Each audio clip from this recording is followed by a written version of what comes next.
Today's guest is another Dan, Dan Stevenson. He is the owner and operator and the founder of Two Birds Fitness, based here in Glasgow. He's been running this business for the past 5 years. He's doing a great job of it, in my opinion. Today we touch on how to acquire a new gym as he expanded, spreading yourself too thin across multiple businesses, and also how to build a strong community and brand and how to let that drive your business forward. So stay tuned. But we've got Danny here today, who's the founder and the owner operator of Two Birds, which is a functional fitness studio here in Glasgow, and he's going to share his journey over the last 5 years. You just celebrated your 5 year. Yeah, 5 years it was. March 2019 that we opened. So celebrating 5 years. Feels like a long time ago. Because I would have known you for 5 years, wouldn't it? Just about. Probably 4 or 5 years. Yeah. Mental. Getting old, mate. I know. Wow. But yeah, I think we just wanted to touch on a few things, and like the whole idea with this is to try to give people, give other gym owners and aspiring gym owners kind of a bit of insight and pull back the curtain to exactly how to run a fitness business. Like how do you run your gym, mistakes you've made, lessons you've learned, and kind of wisdom you'd impart on them. Awesome. One thing I want to touch on is the name, Two Birds. Yep. Fucking great name. Love it. And there's actually some meaning behind it. It's not just, an arbitrary thing. So if you wouldn't mind touching on the name, where it comes from, the meaning behind it, and also like kind of the importance of having a brand identity as a gym. Yeah, definitely. So I get asked all the time why we're called Two Birds. And it came from when I first started coaching. I was working full time in digital marketing, and I was coaching 2 gyms in the evening, and I was running some outdoor sessions, and I called myself like the fun fitness coach. I was just trying to incorporate fun into training. So the whole idea behind Two Birds is incorporate fun and enjoyment into training, killing 2 birds with 1 stone. And then when we had the drinks element of the business as well, that was caffeine and vitamins. So killing 2 birds with 1 bean. That's where it came from as well. So like everything's a wee pun in my life. So that's where it came from. But that's a common expression. Kill 2 birds with 1 stone. And we wanted everyone, as soon as you find enjoyment in your training, then that's half the battle, and then you just need to be consistent. So. Oh, absolutely. I think it's important to create like that environment of fun. It's like, who's going to keep turning up to your gym if it's boring and it's not enjoyable and you're not having fun? So yeah, definitely. Absolutely. And do you think like that kind of like brand framework helps you make decisions in kind of your everyday, helps you make decisions on how you want to program, how you want to structure the gym, events you want to run, that kind of stuff? Definitely, 100%. When I first started, I knew from the get-go that I wanted to build a community and a brand. I never wanted to make it about myself, and I don't think I've been that front-facing in the brand in the whole journey, really. I haven't been that front-facing. I wanted to make it about Two Birds, about building that community, about the people that train with us. And with my background being marketing, I love the whole process of creating the brand and even making iterations, like changing the brand, our branding the last year. We changed up our logo and stuff, so that's been really fun as well, keeping it fresh. So Nice, man. I like it. Why don't we just quickly run through a quick kind of recap in your eyes of exactly what Two Birds is. From the outside, it's a functional fitness gym that focuses on community. Like I think that's the forefront. Like it's a space for everyone to come and train. At any fitness level, you've kind of got something for them to do. So if you, in your own words, if you wanted to kind of run through exactly what Two Birds is and what you guys do kind of better and different than everyone else. Yeah, definitely. So the main thing we do in the gym is our small group personal training. So we offer small group PT sessions. That makes up the bulk of our timetable. And then we've got conditioning sessions as well. So I would call ourselves a functional fitness gym, but also like a community gym. And our focus sessions, our small group PT, they're predominantly strength based. You get a little bit of conditioning in those, and then we've got our group conditioning sessions as well. We also offer open gym to our members. We do Pilates on a Sunday. So we started out with that holistic approach to training. So we wanted people to be doing yoga, doing Pilates, but also focusing on training out with the gym. So like lifestyle wise, being active, climbing Monroes, going for walks, going for runs with their mates and stuff. So it's always been about that. Yeah. Nice, man. And then in terms of like kind of like the nitty gritty, like how long do your small group PT sessions run? Like, are they 45 minutes, an hour? Yeah, so they're 50 minutes to the hour. Yep. Yeah, most of them are an hour. And like our busiest sessions are in the morning, 6 a.m., 6:15, 7 a.m., 7:15, and then we run some open gym through the day. And then in the evening, past 5 o'clock, we've usually got 4 or 5 sessions running. So that's like our busiest. And do you have a limit for the number of people who can get in those small group trainings? So then obviously more people, you can give more hands-on coaching. Yeah, so we've got six members per small group PT session to one coach. Yeah. And that allows the coach to give loads of one-to-one coaching, loads of feedback, helping with like compound lifts if we're doing Olympic lifting, giving loads of guidance there. So yeah, that's the thing I love about small group PT. Like when I first opened the gym, I maybe had 11 or 12 one-to-ones on the go at a different gym, and I funneled them all into being unlimited members with us because it saves them a lot of money. Instead of spending £300-400 a month, they are spending £99 a month with us on our unlimited membership, and they're getting that same sort of one-to-one coaching as well. So absolutely. And I think like having PT'd and that kind of thing in the past, it's like, I think most people would enjoy a small group PT environment rather than a one-on-one, because like you're getting the best of both worlds. Like you said, you kind of get the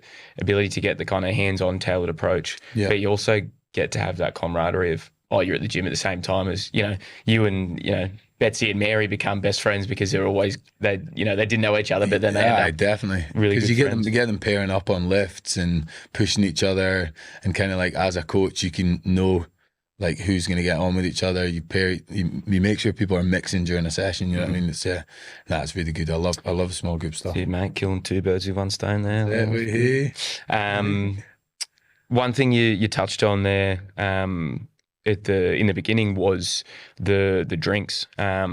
So for those that don't know, Two Birds also was a drinks company, and then recently you've kind of stepped away from the drinks to really focus in and dial in on the gym. If you could kind of talk through that whole experience of kind of like the dichotomy of, there are accompanying businesses that were hand in hand and shared the same brand and worked really well together, but then kind of the difficulty of, splitting your capacity across two things, and how that's been and how it's been since you've kind of realised that I want to focus more on the fitness 100%. Side of things. Yeah, so it's probably about 4 years, just over 4 years that we had the drinks. We were making cold brew coffee and cold brew tea, and then we were blending it with vitamins and antioxidants, and it was a really exciting journey.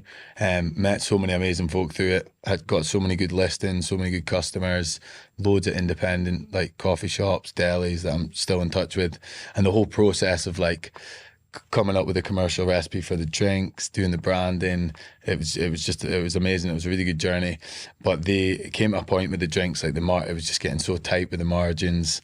Like you were saying, I was splitting myself in half. My passion's always been in the gym, and I still got one-to-one clients going, coaching as well, and then trying to do my own deliveries and meet with wholesalers and stuff. So it came to a point when I knew we wanted to expand the gym business when we were moving it. It came to a point I was like, just going to focus my energy on the one thing, and it's been a really good journey. Like I can only take positives away from it all, and like it's food and drink is it's a different beast. Like I know, it's like it'd be a very challenging business, and I still see some Two Birds cans. I saw one the other day, and it's always nice. It's good. We've got the tea going as well. Still, we don't. We'll definitely do events in the future. Like I'm still so passionate about my coffee as well, so we'll definitely do events, even where we make Two Birds like on the spot, and like do like mix the ginger, the turmeric, and the coffee and stuff. And coffee's still a big part of the gym now. So like we've got different roasters that we rotate in our coffee machine for the members. We'll be doing pop-ups and stuff like that as well. So and food is like all we chat about in the gym. When you're coaching and when you're with clients, you always chat about food. I had my client Heather just brought me food today. Everyone seems to bring me food to the gym. I do love it. No, it's a good place to be. I know. I always find like when I'm in the gym, people are bringing me like cakes and all sorts of stuff, and you're kind of like, obviously very grateful and you love it. And I always end up eating it. But geez, the guilt trip after. I know, definitely. But you sometimes need it when you're on your feet all day. Oh, absolutely. As well. You end up flagging and you're like back to back with stuff as well. So absolutely. And is there any lessons that you take from the experience of the drinks business that you'd apply to the gym? To the gym. Yeah, definitely. I think I met a lot of good sort of advisors and mentors through the drinks. Not ones I necessarily like worked with for a long period of time. Some I did, but I think it from early days with the gym, I think I would have done more of that. So I did a lot of networking for the business for Two Birds when we were doing both the gym and the drinks. But meeting more people who have walked your path, the path that you're going, and meeting them and asking for advice. They're like, I don't think you can ever do enough of that. So I think that's something that I would do. And I think I did it quite well with the drinks in terms of networking as well. But Glasgow's a great place for independent gyms, and everyone's so sound and like literally get on with every gym owner I've met. So it's a good place to be when it comes to like health and well-being. So yeah, I think it's an interesting one. Like, I think it'd probably be counterintuitive if you were starting a gym to be like, I'm going to go to a gym who you think is, oh, that might be my competitor. But it probably is the best thing to do, is just to go in and say, hey, I'm opening a gym. It's on the other side of town. It's going to be a similar thing. You know, whether, you know, for example, you go and ask a guy that is running a CrossFit gym, oh, how do you do this? How do you do that? Yeah. And I think, you know, 9 times out of 10, they're going to help you, and they're just going to be like, oh, this is, avoid this, don't do this, make sure you do this. Yeah. As opposed to, you know, 1 out of 10, you might get a bloke that's like, I'm not giving you my secrets or whatever. Yeah. But you don't want to. You don't want his advice anyway. I know, exactly. They're not the people you want to speak to. Like, I've always been big on collaboration. Like, even when I was doing pop-ups, like running wee fitness events or doing little charity stuff before we opened the gym, I was always big on like getting everyone together. Like, at the end of the day, we all just want to get everyone training as much people as possible, getting people fit and healthy. So, and there's so many people out there, so much of the population still need to get moving. So, like, the more we can work as a collective, the better, you know what I mean? So I know I've kind of got this like running theory. I mean, it's not really that. It's definitely not my theory, but it's kind of like the gym is kind of becoming like a bit of like a modern day church in a sense. Like, it's definitely not replacing the church or whatever, but you know how like, you know, in the 1950s, like everyone met at the church and it was like the focal point of a community. And now, you know, independent gyms and run clubs and 100%. Sporting teams are becoming that kind of thing for people. Definitely. Like, as you know, like everyone kind of falls into the same category. Like, people start becoming very similar. They'll start to wear the same things. They'll get the same gear. They'll start to do the same things outside the gym. So it's all like a bit of a melting pot in the community. 100%. And I was chatting to someone about that the other day, about the fact, like, so loads of councils and even the government have got these massive goals for like different cities, in Glasgow in particular, like regenerating it and making well-being like a focus. So in order to get to where they want to be goals wise, they need to engage with like local entrepreneurs, because like at the end of the day, they've got the influence in their community. So if you've got a community of people that are doing good, you've got a gym that's keeping people moving, like there should be more sort of like funding available, or if you want to like expand or say add different parts of some burping add different parts of the gym and stuff, then I think there should definitely be more like support available for that. Like, absolutely. Definitely.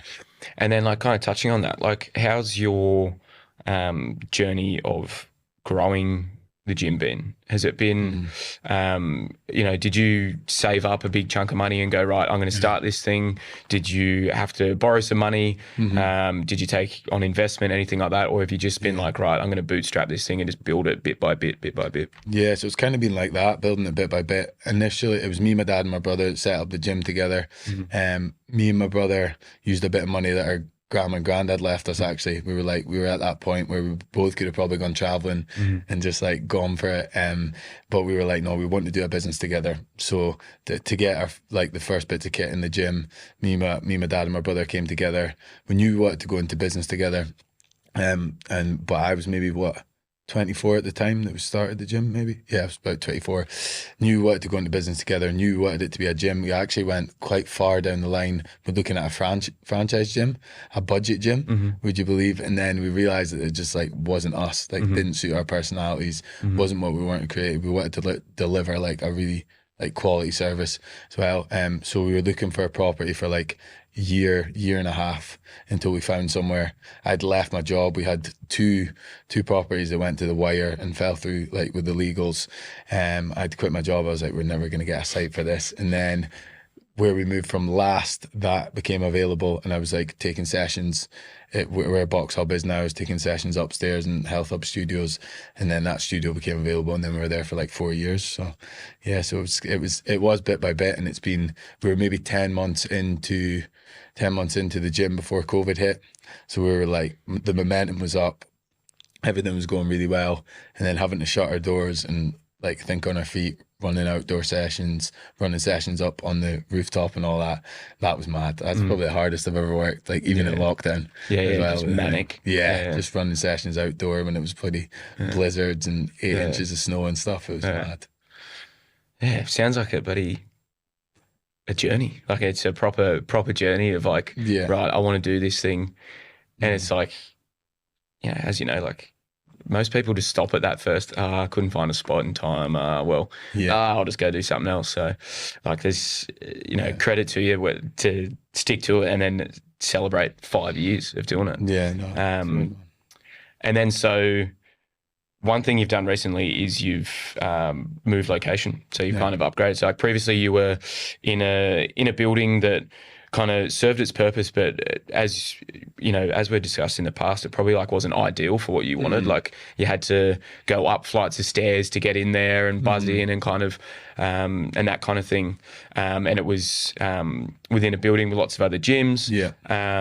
But then you went and basically bought over a gym that we're looking to move on in a similar position similar setup to you guys, and you thought this is a great way to kind of grow your business, gain some members, and kind of get the space that you really want. And I think it's like perfect for your community. So if you could kind of touch on that whole kind of journey of like discovering that, this gym wants to sell, as well as like kind of the ability to expand your business by purchasing another business. Yeah, definitely. I always knew that I wanted to move the gym because we've been in there 4 years as well. I wanted somewhere a lot more accessible, so better parking, accessible for wheelchairs, for prams, and like front facing sort of shop as well.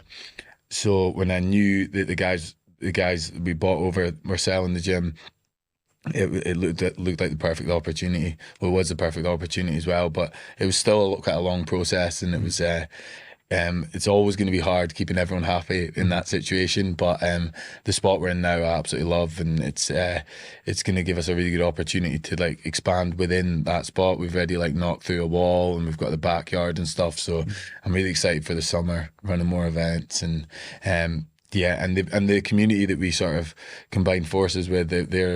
They've such a similar community, lovely folk as well. So it's been really good, yeah.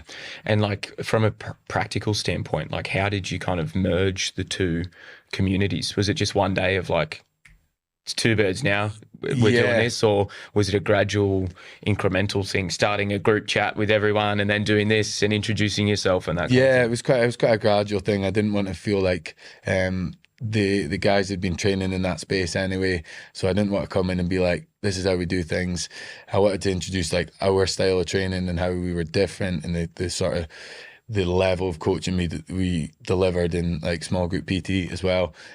So we worked with the owners, I went in and trained there a few times, spoke to loads of members, got as much feedback as possible, did a few like questionnaires, type forms to get feedback, and once we were moved in, and then just been trying to implement as much things as possible. So yeah, no, it's been good. It's definitely it's been a good like learning experience for me as well, because it's all really people management and again like figuring out how best to structure our timetable and how best to maximize like what the coaches are doing and stuff as well. So. And then like how long did kind of the initial, so how long did it take from the initial like I'm interested in kind of moving in and acquiring the gym to kind of getting to the next stage where like that transition period, and then how long was that period, and then And then kind of how long did it take for it to all kind of happen? Because I think people Yeah. people look at it and from the outside go, oh, the 2 weeks, oh, bang, it's happened. But it's Yeah. like there's a lot more that goes into these Yeah, kind of things. definitely. So we've been in that space coming up 6 months now in our new site. So we started the process with like the legals for moving and like buying some equipment and stuff. Started that maybe took about 3-4 months to get over the line, and then we moved in 20th of November. The process of moving in was easier than I thought.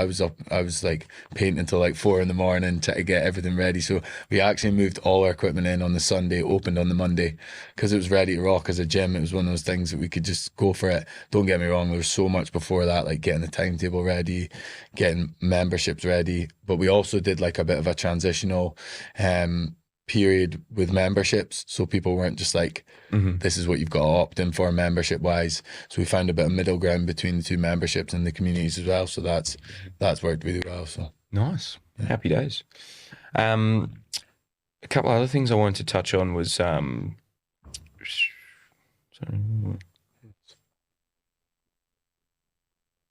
And you'd been in, you had your first time in training.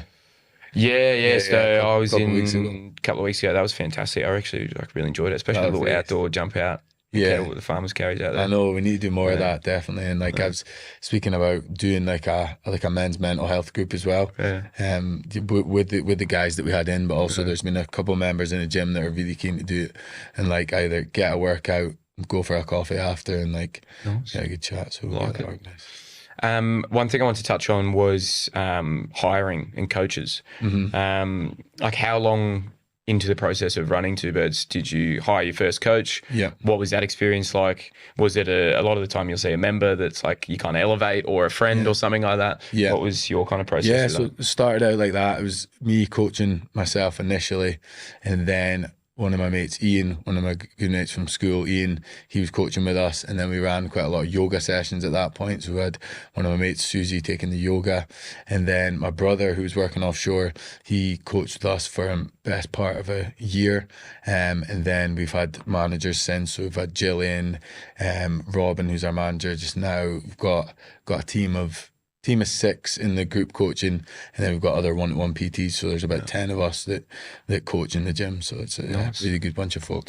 That's a good structure. So you kind of sit as the owner, operator, director type position. You have like a gym manager that'll handle the kind of like the day-to-day things. So like if something drastically goes wrong, they're there to kind of clean it up, that kind of thing. I feel like I'm kind of in that gym manager role as well. Like we kind of work, if we're making big decisions, we sit down as a team if we've got events on and stuff.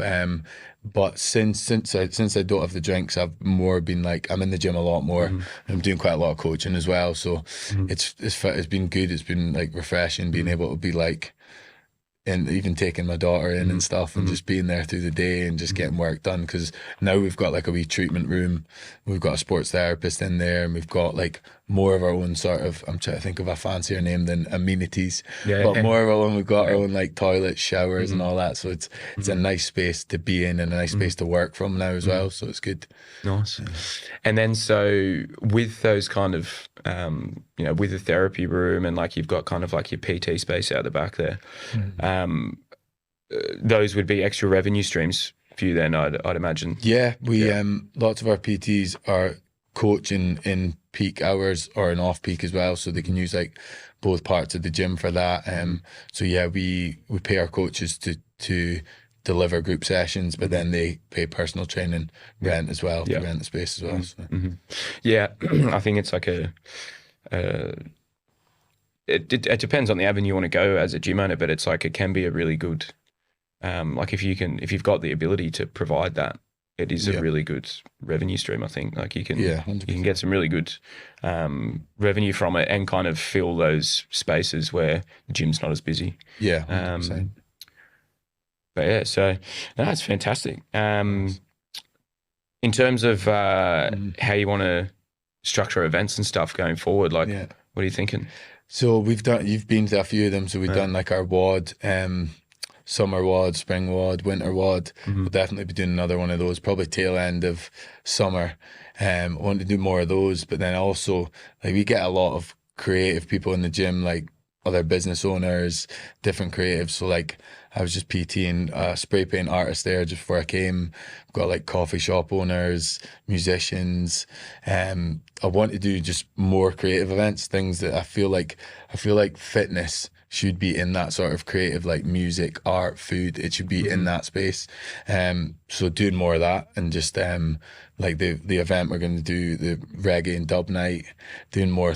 Like I love my music and I love my food, so combining all my passions, and that's what people in the gym are passionate about as well. So more of those sort of like real community events where people are getting together and not necessarily drinking as well. They don't have to be focused on alcohol, like training, good bit of music, good bit of food and that as well. So yeah, absolutely. Two birds with one stone. But yeah, I think the strap line. Yeah, exactly. Podcast. But yeah, I think like the thing I keep touching on and coming back to is like I think you've got like a really good community.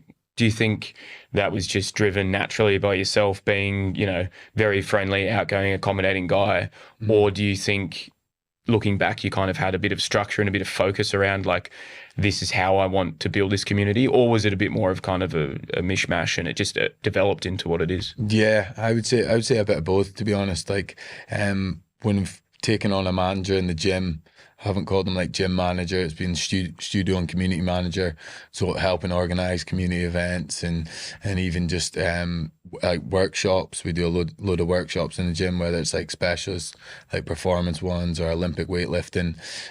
So that's definitely helped, having that structure, like trying to get a workshop in maybe once every couple of months and getting an event in through the year, and then organically, I think I'm quite good at introducing people to each other. If someone new's coming into the gym, always get a warm welcome, always get the same reception, make sure they're introduced to a few of the OG members and stuff. So I think that naturally creates community, because people aren't doing your typical commercial gym coming in with their head down, headphones in, and not even acknowledging anyone. So getting people to work in groups and introducing them to each other really helps build that community. So yeah, I think that's like such a simple way to do it. When someone new comes in, you've kind of got like your community champions, but just members, you know, that will talk to anyone and always be happy and you know, really love it. And you just kind of like, right, you know, this is so and so, you know, they're part of the furniture, blah blah blah, that kind of thing. Get your high vis on. Yeah, exactly. And you kind of exactly. And you're kind of like, right, there you go, type thing. And you kind of know that, okay, right, they're in kind of good hands. You know that you know, obviously you're still always checking in on them and that kind of thing, but you kind of like, oh, it's good that they'll make a friend and an acquaintance quite quickly. Definitely. People need that as well. People, when they first come into the gym, they need to feel relaxed and like they can be themselves. So yeah, having those people that have been in their position, coming into a new gym and a new space can be really scary, especially if you're coming in, there's a busy class on and people are lifting heavy loud music, barbells dropping, and people are like, whoa. Definitely. So having and everyone's so friendly in the gym. Like you get every independent gym, everyone's so friendly, smiley, because they're genuinely having a good time when they're working out as well. Maybe not through the whole workout, but at the end and the start and stuff. So I know. I remember like when I was coaching, like when I first ever started coaching, I was starting to take classes, and it was like a hot, sunny day, and it was like a 12-minute finisher with like burpees and assault bike and this kind of stuff, and like people just look at you like they're dying, because they are like they're really straight, and like I'd be thinking straight away, oh shit, what have I done? What have I done wrong? Have I done this wrong? But then you very quickly realise, oh, they're just absolutely struggling. Of course they're not going to laugh at your joke. They're probably not even looking at you. They're looking through you. Oh, 100%. Like trying to keep going out. Absolutely.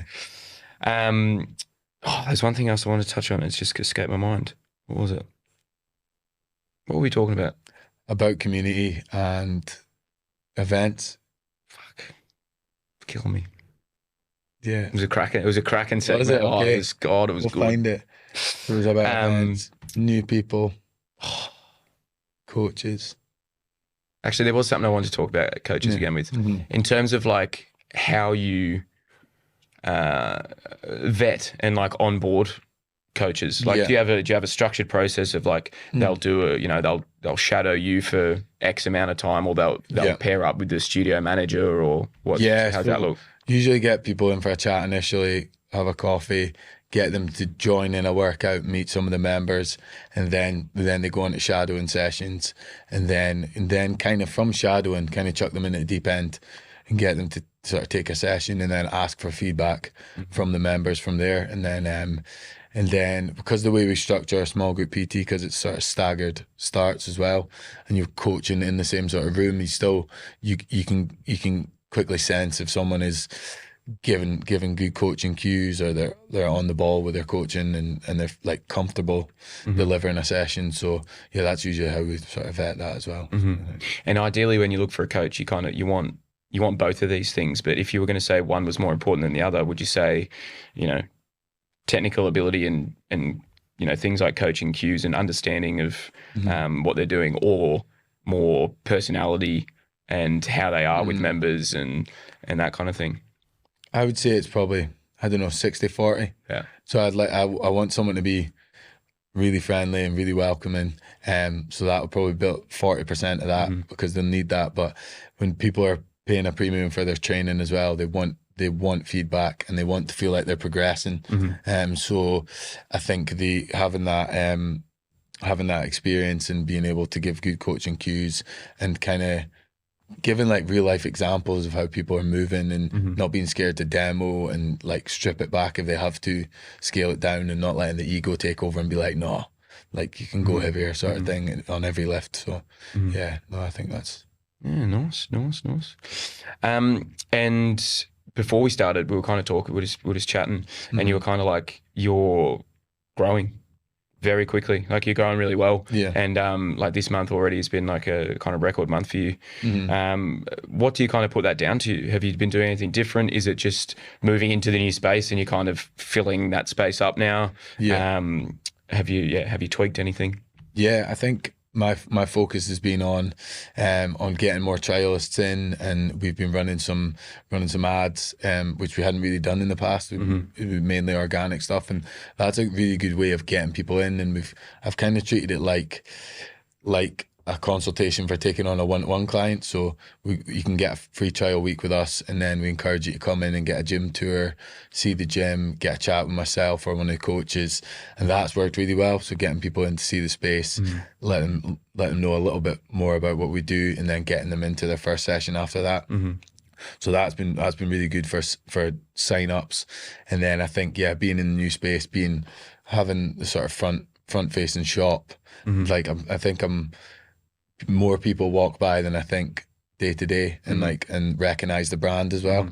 And I think you do get to a tipping point with a business when you've been going sort of 4 or 5 years, that more people know the brand. There's might have been people that are on the fence for so long, and you don't know where they're at in their decision making process. Like, oh, I want to train at Two Birds, but they haven't. They just haven't sort of made the decision. Like, I'm going to booking my first session, So I think that takes a while. You know what I mean? People can be on the fence for so long, especially when it comes to fitness. I know. I think it's like I saw something the other day, and it's something like not necessarily fitness, but if you're buying something online, it's something like you'll have an interaction with that company or that particular product 13 times before you buy it. So it's like, you'll see it, you'll hear about it on a podcast, then you'll see it in an Instagram ad, and then you'll go to their website, and you'll do these 13 things before you actually end up purchasing. And I think people forget that, your gym is a product, and it's like people will see so much before they go, oh, actually, I'm going to come down and give it a go. Yeah, definitely. I think that's why remarketing's so powerful as well. But like, you consume so much through your phone, through your screen, that you're seeing things, like so many things in a day. So yeah, I definitely think, and just being consistent with your messaging, like consistently posting, or consistently like chasing people up if they said they were going to come in, because they were keen at one point, but you just need to make sure they sort of like push the button, I think. Absolutely. And do you have any kind of tips or tools that you use? Like, obviously you've got a background in that, but is there any kind of structure or processes or even software that you use that you're like, oh yeah, that's how I make sure I follow up my leads, or any systems you can recommend? We started working with a guy, Will, who's based in Wales actually, at Vigo, for lead generation. He's been really good, and Yeah, we use just like basic emails and WhatsApp messaging as well, to reach out to folk. And then we work with the guys at Voom Studio that help us with some social media content as well. They're really good, Becca and Rowan. But no, I think no, mainly just like I think doing events and collaborating with other like-minded business. I think that's done the brand a lot of good, and it's enjoyable as well. You know what I mean? Meeting up with different folk and So yeah, my advice would just be get yourself out there as much as possible. Like run your own events, but also attend other people's events as much as you can. And yeah, yeah, absolutely. It's because I think it's one of those things where in the fitness industry you do need to kind of put your business out there. Any business nowadays, like if you don't, then you're not going to really catch anyone. But especially fitness, like it is a super and kind of like hyper competitive. Industry and even like independent gyms, like it's a niche of the fitness industry, but it's still there's still lots of gyms, there's lots of variety for people to choose from, and it's like if you're not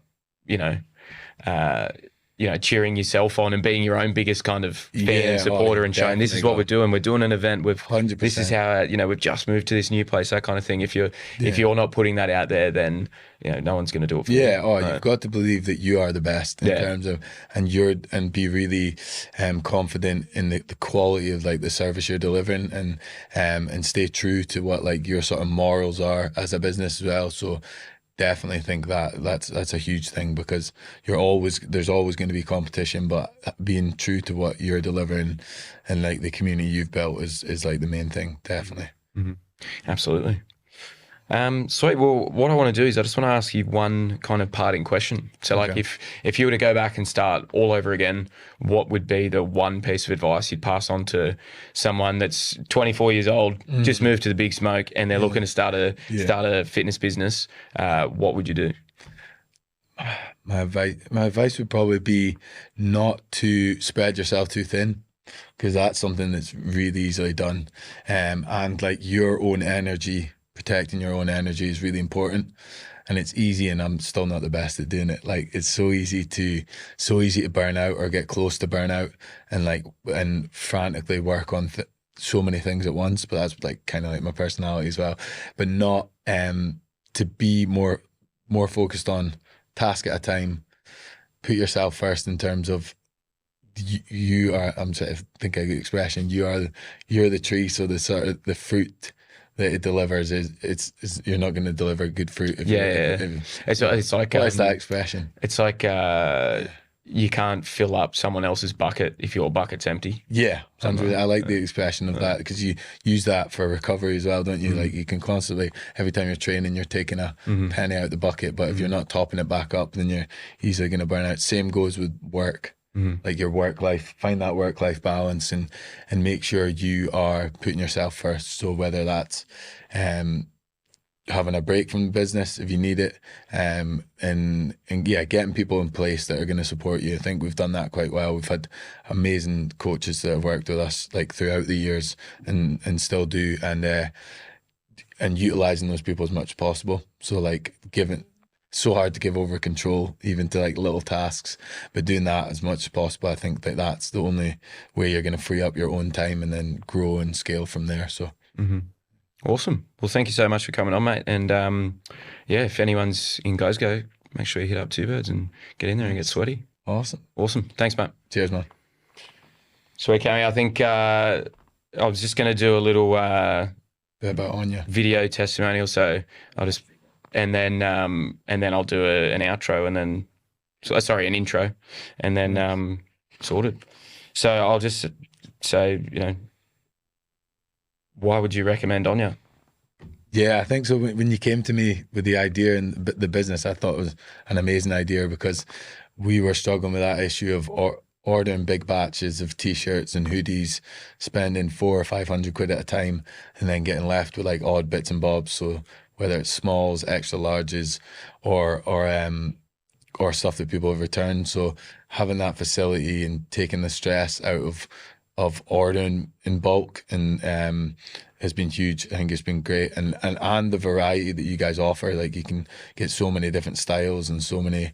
I think I've come to you with loads of different things, and you're straight away you're like, yeah, we can do it, and I think that's been good. And it from a brand point of view, the setup on the shop just looks great. Like, it looks really good from a brand perspective. So perfect, mate. Awesome. Right, I'm quickly just going to make a little note here, Cam, of what we actually spoke about, and then I'll run through a quick little intro, and then we're golden. Classic. Right, what did we talk about? I always fucking forget straight away. I did it like one thing I noticed in the first one. My intro was fucking shit. I was like down the barrel. I was like, this time I'm going to write a little something, and then go back and write down. So we spoke about how to acquire a new gym. Yeah. Spreading yourself too thin across multiple businesses, and then